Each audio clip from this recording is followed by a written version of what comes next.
Hello everyone, आज हम class 9 के आर.एस. अग्रवाल चैप्टर 7 के एमसीक्यू का क्वेश्चन नंबर 13 से क्वेश्चन नंबर 19 देखने वाले हैं, जो कि असर्शन एंड रीजन का है। अब देखिए क्वेश्चन नंबर 13 क्या कह रहा है। क्वेश्चन नंबर 13 का असर्शन पढ़ते हैं। क्या है? An exterior angle of a triangle is greater than either of the interior opposite angle. ये हमारा असर्शन है। और रीजन क्या है?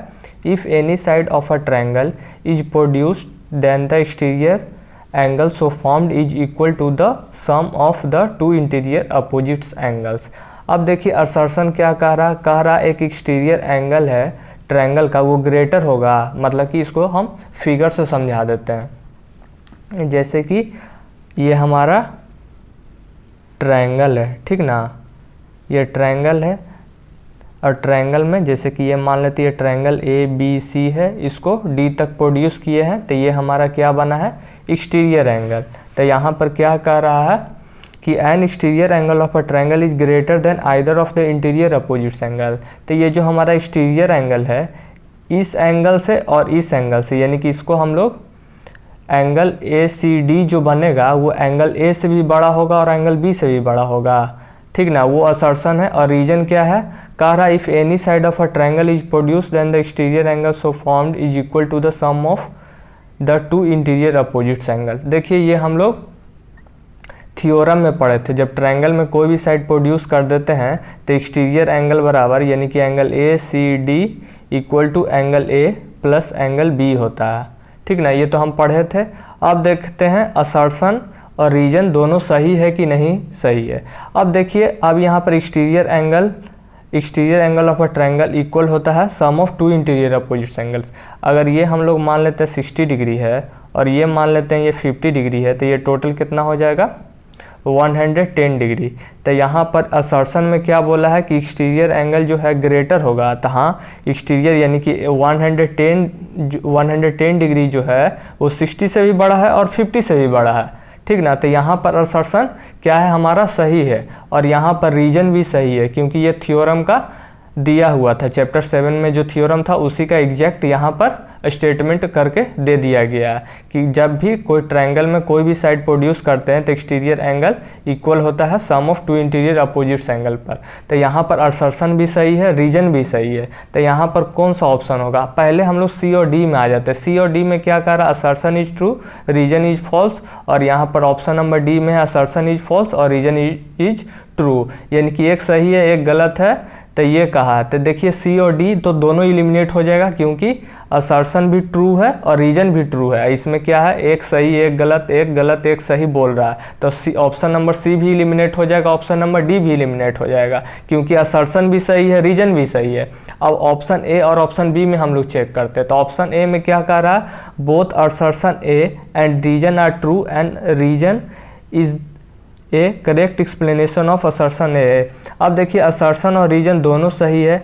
क्या रीजन के वजह से ही असर्शन सही है? देखिए जब भी रीजन के वजह से असर्शन अगर सही होगा तो हमारा ऑप्शन नंबर ए होगा। तो देखिए अगर हम लोग ये थ्योरम हम लोग को नहीं पता रहता कि exterior angle of a triangle equal होता है सम ऑफ टू इंटीरियर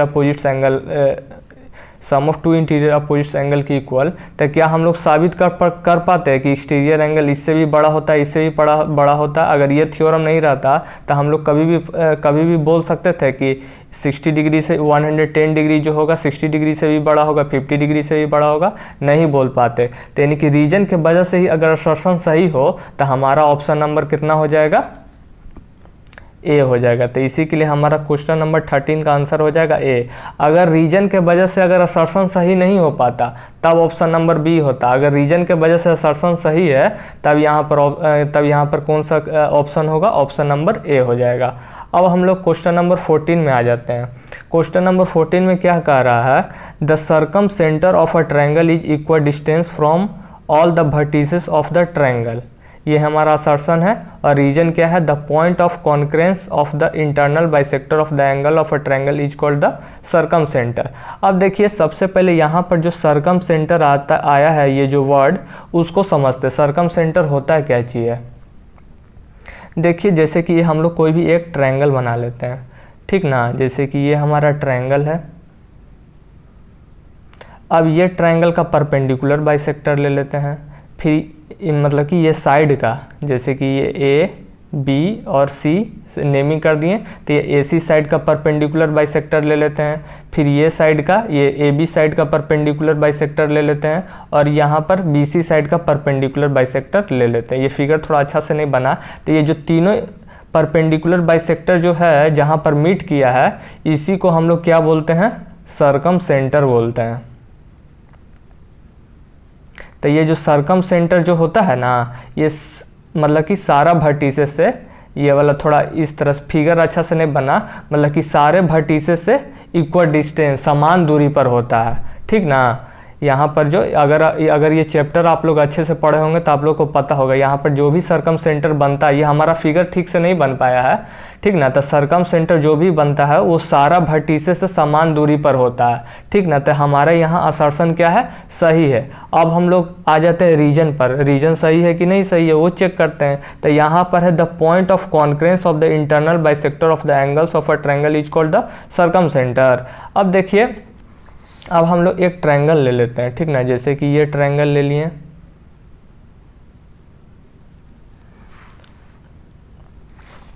इसको नेमिंग कर देते हैं ए बी सी। अब इसका एंगल बाइसेक्टर लेते हैं, यहाँ से एंगल बाइसेक्टर, यहाँ से एंगल बाइसेक्टर, यहाँ से एंगल बाइसेक्टर। जिस पॉइंट पर तीनों मीट करेगा उसको हम लोग इन सेंटर बोलते हैं। क्या बोलते हैं, इन सेंटर। उसको हम लोग सरकम सेंटर नहीं बोलते, इन सेंटर बोलते हैं। इसी के लिए यहाँ पर जो रीजन होगा ना वो क्या होगा, गलत होगा। तो यहाँ पर क्या है, यहाँ पर हमारा असर्शन सही है और रीजन क्या है, गलत है। तो देखिए यहाँ पर असर्शन यानी कि ऑप्शन सी या डी में होगा, ये एक सही एक गलत रहेगा ना, तो सी और डी में हम लोग को चेक करना, ऑप्शन सी और ऑप्शन डी में। तो देखिए यहाँ पर असर्शन क्या था, हमारा सही था और रीजन फॉल्स था। तो यहाँ पर क्वेश्चन नंबर 14 का क्या हो जाएगा, सी हो जाएगा, ऑप्शन नंबर सी। अब देखिए, अब हम लोग क्वेश्चन नंबर 15 में आ जाते हैं। क्वेश्चन नंबर 15 में क्या बोला जा रहा है, क्वेश्चन नंबर 15 में बोला जा रहा है a triangle can not have more than one obtuse angle, और रीजन में क्या है, the sum of all the angles of a triangle is 180 degree. अब देखिए ट्रायंगल में, अब देखते हैं दोनों में से कौन सही है कौन गलत है वो चेक कर लेते हैं। तो यहाँ पर देखिए triangle can not have more than one obtuse angle, तो ट्रायंगल में एक से ज़्यादा ऑब्ट्यूस एंगल नहीं होता है, ठीक ना। तो हमारा क्या है, असर्शन सही है, ठीक। अब हम लोग रीजन में आ जाते हैं। यहाँ पर बोला the sum of all the angles of a triangle is 180 degree. अब यहाँ पर देखिए ट्रायंगल में तीनों एंगल का सम 180 डिग्री होता है, तो रीजन भी क्या है, सही है। तो सी और डी में से तो कोई होगा नहीं, क्योंकि एक सही एक गलत नहीं होगा, ठीक ना, क्योंकि असर्शन भी सही है रीजन भी सही है। अब देखते हैं ऑप्शन नंबर ए और बी में कौन सा होता है। तो देखिए हमारा ऑप्शन नंबर ए होगा। ए क्यों होगा, क्योंकि रीजन के वजह से ही असर्शन रीजन के वजह से ही असर्शन सही है। अगर हम लोग को 100 मतलब कि तीनों एंगल का सम 180 डिग्री होता है ट्रायंगल में, अगर वो नहीं पता होता तो क्या हम लोग कह सकते थे कि वो एक ऑब्ट्यूस एंगल ट्रायंगल में एक ऑब्ट्यूस एंगल से ज़्यादा नहीं होगा। जब ये बात पता है तभी ना हम लोग ये कह पा रहे हैं कि ट्रायंगल में एक ऑब्ट्यूस एंगल से ज़्यादा नहीं हो पाएगा। तो इसी के लिए हमारा क्वेश्चन नंबर 15 का कौन सा ऑप्शन हो जाएगा, तो ऑप्शन नंबर ए हो जाएगा, क्योंकि असर्शन मतलब कि रीजन के वजह से ही असर्शन सही है। अब देखिए क्वेश्चन नंबर 16 में आ जाते हैं। क्वेश्चन नंबर 16 में क्या कह रहा है, if the angle of a triangle are in the ratio 1:2:3 then the triangle is right angle. अब देखिए ट्रायंगल का रेशियो दे दिया गया है, कितना है, 1:2:3 है, और कह रहा है कि ट्रायंगल राइट एंगल होगा, ठीक है। अब हम लोग रीजन में आ जाते हैं। Triangle can not have more than one right angle, triangle में एक से ज़्यादा राइट एंगल नहीं होता। तो देखिए सबसे पहले तो इसको चेक करते हैं। देखिए रीजन तो यहाँ पर क्या है, सही है, क्योंकि एक से ज़्यादा राइट एंगल नहीं होगा। दो राइट एंगल होगा तो दो ही एंगल का सम 180 डिग्री होगा, जबकि तीन एंगल का सम 180 डिग्री आना चाहिए। तो यहाँ पर रीजन तो सही है, लेकिन अब यहाँ पर असर्शन को एक बार चेक कर लेते हैं, ठीक ना। तो असर्शन को चेक कर लेते हैं। तो यहाँ पर रेशियो दिया हुआ था कितना, हमारा रेशियो दिया हुआ है 1:2:3। तो इसको x मान लेते हैं, 2x मान लेते हैं, और क्या है 3x है। अब देखते हैं इसको चेक करते हैं राइट एंगल होता है कि नहीं। तो यहाँ पर ट्रायंगल में तीनों एंगल का सम 180 डिग्री होता है, ठीक ना। अब इसको जोड़ देते हैं, 3 2 5 5 और और यहाँ 1 6x हो जाएगा इक्वल टू 180।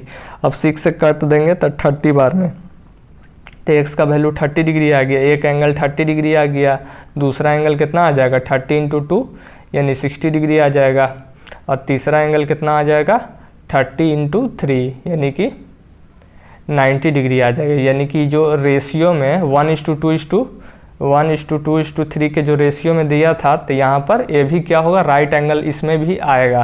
तो यहाँ पर if the angle of a triangle are in the ratio 1:2:3 then the triangle is right angle. तो ये राइट एंगल होगा, यानी कि असर्शन भी सही है, रीजन भी सही है। यहाँ पर प्रूफ कर दिए 90 डिग्री होगा तो राइट एंगल होगा। अब देखिए, अब क्या रीजन के वजह से ही असर्शन सही है?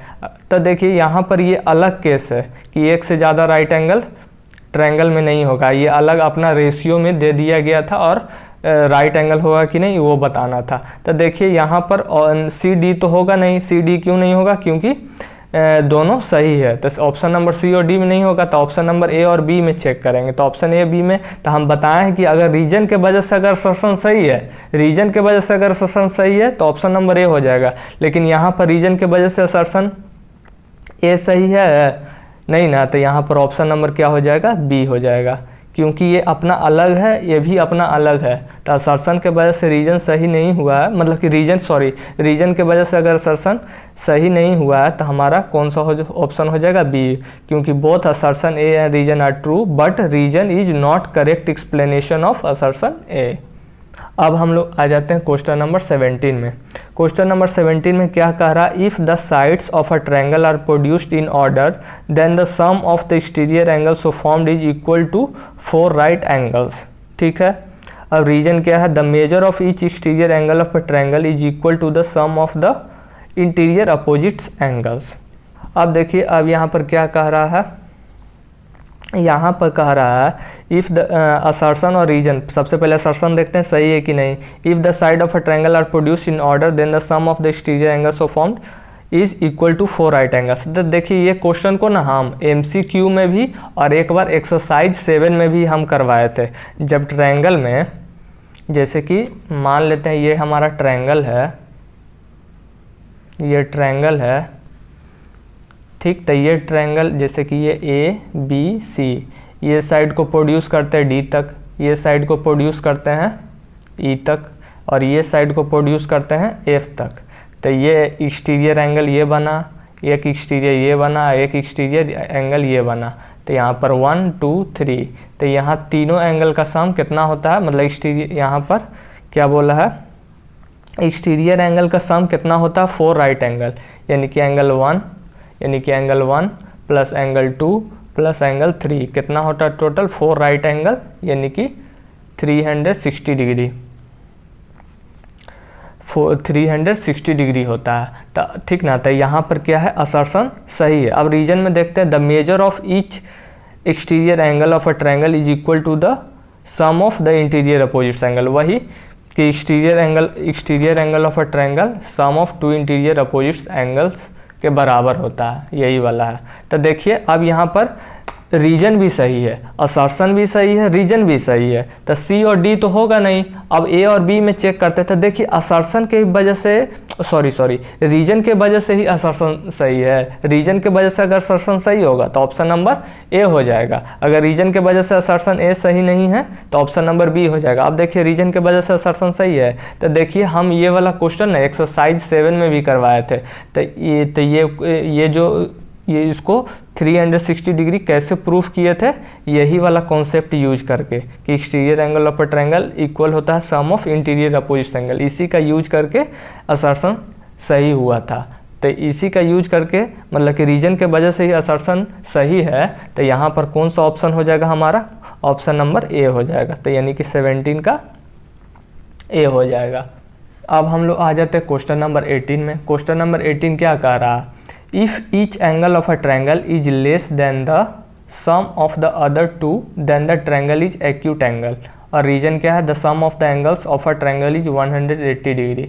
अब देखिए यहाँ पर इसको तो चेक करना पड़ेगा। और यहाँ पर क्या है, the sum of the angles of a triangle is 180 degree. ये तो पढ़ करके ही समझ में आ जाएगा कि ट्रायंगल में तीनों एंगल का सम 180 डिग्री होता है, तो रीजन यहाँ पर क्या है, सही है। अब देखिए यहाँ पर असर्शन भी सही है, असर्शन सही है। ये भी क्वेश्चन हम एक्सरसाइज 7 में करवाए थे, अगर जो पढ़ा होगा उसको समझ में आया होगा, अगर जो नहीं पढ़ा होगा उसको नहीं समझ में आया होगा। अब देखिए इसको एक बार हम चेक करके भी बता देते हैं। जैसे यहाँ पर बोला जा रहा है कि each angle of a triangle, जैसे कि एंगल ए लेते हैं, तो एंगल ए जो है लेस है किससे, सम ऑफ अदर टू से। तो एंगल ए मान लेते हैं कम है किससे, एंगल बी प्लस सी से। उसी तरह से एंगल बी ले लेते हैं, एंगल बी लेस है किससे, angle A plus angle C से। और एंगल सी लेस है angle A plus angle B से, ठीक ना। अब इसको चेक करते हैं क्या ये एक्यूट एंगल होगा, तो इसको चेक कर लेते हैं। तो यहाँ पर इसको इक्वेशन फर्स्ट, इसको इक्वेशन सेकंड, इसको इक्वेशन थर्ड मान लेते हैं। अब यहाँ पर इक्वेशन फर्स्ट ले लेते हैं, फ्रॉम इक्वेशन फर्स्ट। तो यहाँ पर एंगल ए जो है लेस देन है angle B plus angle C से। अब दोनों तरफ एंगल ए और एंगल ए ऐड कर देते हैं, तो यहाँ पर angle A plus angle B plus angle C हो जाएगा। तो यहाँ पर angle A plus angle A 2 angle A हो जाएगा। यहाँ पर angle A plus angle B plus angle C, तीनों एंगल का सम कितना होता है 180 डिग्री। इसको काटेंगे तो यहाँ 90 डिग्री आएगा, यानी कि एंगल ए का जो वैल्यू होगा 90 डिग्री से कम होगा। उसी तरह से इक्वेशन सेकंड और इक्वेशन थर्ड को सॉल्व करेंगे ना, तो यहाँ पर सिमिलरली यहाँ एंगल बी का भी वैल्यू 90 डिग्री से कम आएगा और एंगल सी का भी वैल्यू 90 डिग्री से कम आएगा। तो तीनों का वैल्यू 90 डिग्री से कम हो रहा है, तो यहाँ ट्रायंगल कैसा होगा, एक्यूट एंगल होगा, ठीक ना। तो देखिए असर्शन भी सही है, रीजन भी सही है। तो ऑप्शन सी और डी तो इलिमिनेट हो गया, ना ऑप्शन सी होगा ना ऑप्शन डी होगा। अब चेक करते हैं ए और बी में से कौन सा होगा। तो देखिए हम बताए हैं अगर रीजन के वजह से ही असर्शन सही है तो हमारा ऑप्शन नंबर ए हो जाएगा। तो देखिए अगर ये चीज़ हम लोग को नहीं पता रहता कि ट्रायंगल में तीनों एंगल का सम 180 डिग्री होता तो कभी पता लगा पाते कि हमारा जो होगा each angle of a triangle जो लेस देन है सम ऑफ अदर टू, वो ट्रायंगल कैसा होता है, एक्यूट एंगल। तो इसी का ना यूज करके हम लोग ये प्रूफ किए हैं। तो रीजन के वजह से ही असर्शन सही है, तो हमारा ऑप्शन नंबर क्या हो जाएगा, ए हो जाएगा। तो यहाँ पर 18 का है ए, ठीक। अब हम लोग आ जाते हैं क्वेश्चन नंबर 19 में। क्वेश्चन नंबर 19 में क्या कह रहा है, assertion if two parallel lines are cut by a transversal then the bisectors of the co-interior angles intersect each other at right angles। अब रीजन क्या है, if two parallel lines are cut by transversal then the co-interior angles so formed are equal। अब देखिए question number 19, question number 19 भी link है। अगर chapter 7 का अगर एग्जाम्पल अगर अच्छे से पढ़े होंगे तो यहाँ पर असर्शन पता चलेगा। असर्शन सही है जब दो पैरेलल लाइंस होता है, इफ़ टू पैरेलल लाइंस और उसको ट्रांसवर्सल कट करता है, तब बाइसेक्टर जो होता है ना राइट एंगल होता है। अगर ये वाला आपको एग्जाम्पल में मिल जाएगा चैप्टर 7 में, तो हमारा असर्शन सही है। अब हम लोग रीजन देख लेते हैं। रीजन में क्या है, if two parallel lines are cut by a transversal then the co interior angles so formed are equal. तो यहाँ पर कह रहा है दो पैरेलल लाइंस है, ये पैरेलल लाइंस, ये पैरेलल लाइंस लेते हैं, ये ट्रांसवर्सल। तो यहाँ जो को इंटीरियर एंगल बनेगा वो क्या इक्वल होगा। तो ये दोनों कभी इक्वल होता है नहीं ना, ये दोनों का सम 180 डिग्री होता है, इक्वल नहीं होता। तो देखिए असर्शन सही है हमारा और रीजन गलत है, ठीक ना। तो एक सही एक गलत ऑप्शन सी और डी में होता है। तो देखिए assertion A is true and reason R is false. तो असर्शन हमारा सही है और रीजन क्या है, फॉल्स है। तो हमारा क्वेश्चन नंबर 19 का कौन सा ऑप्शन हो जाएगा, तो हो जाएगा हमारा सी, ठीक ना। अब देखिए वीडियो अगर अच्छा लगा हो तो लाइक शेयर एंड सब्सक्राइब जरूर करें।